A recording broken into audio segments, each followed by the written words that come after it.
നമസ്കാരം. KH ന്യൂസിലേക്ക് ഏവർക്കും സ്വാഗതം. പ്രധാന വാർത്തകൾ.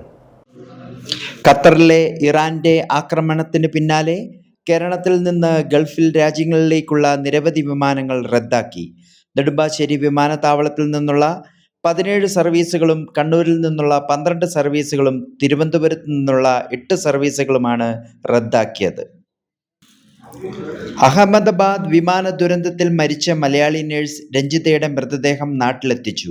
രാവിലെ 7 മണിക്ക് തിരുവനന്തപുരം വിമാനത്താവളത്തിൽ മന്ത്രി വി ശിവൻകുട്ടി മൃതദേഹം ഏറ്റുവാങ്ങി. തുടർന്ന് സ്വന്തം സ്ഥലമായ പത്തനംതിട്ടയിലേക്ക് കൊണ്ടുപോകും.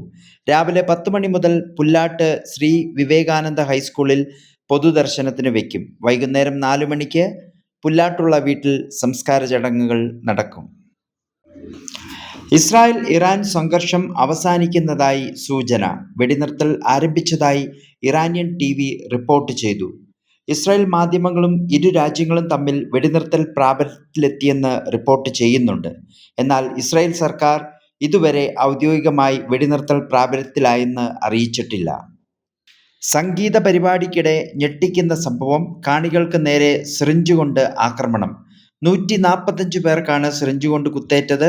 ഫ്രാൻസിലെ വൻ ജനപ്രീതിയുള്ള ഫെറ്റെ ഡീല സംഗീത പരിപാടിക്കിടെയാണ് സംഭവം. 12 പേരെ അറസ്റ്റ് ചെയ്തതായി ന്യൂയോർക്ക് പോസ്റ്റ് റിപ്പോർട്ട് ചെയ്തു. കൊയിലാണ്ടിയിൽ +1 വിദ്യാർത്ഥി റാഗിംഗ് നേരിട്ടതായി പരാതി. KPMSSലെ +1 വിദ്യാർത്ഥിയാണ് റാഗിങ്ങിനിരയായതായി പരാതി നൽകിയത്. മിഠായി നൽകിയിട്ട് വാങ്ങിയില്ലെന്ന് പറഞ്ഞ് സീനിയർ വിദ്യാർത്ഥികൾ മർദ്ദിച്ചുവെന്നാണ് പരാതി. കുട്ടി ഇന്ന് സ്കൂൾ വിട്ട് വീട്ടിലേക്ക് മടങ്ങുന്നതിനിടെയായിരുന്നു ആക്രമണം.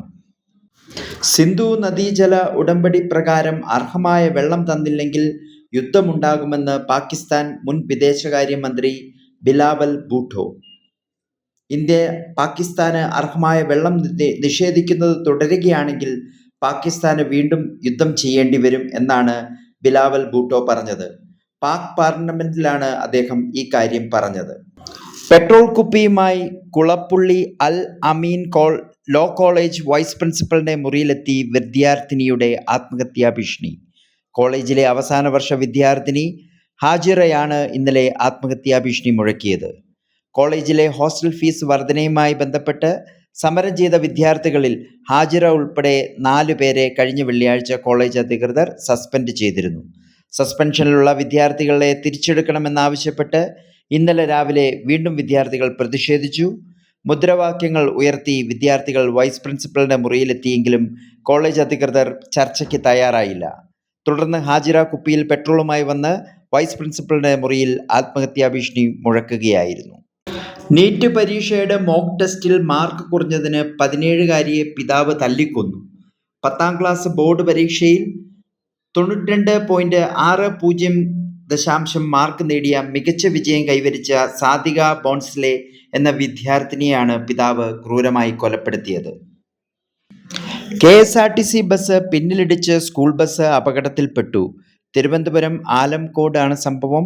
ട്രാഫിക് സിഗ്നലിൽ നിർത്തിയിട്ടിരുന്ന സ്കൂൾ ബസിന് പിന്നിലേക്കാണ് KSRTC ബസ് ഇടിച്ചത്.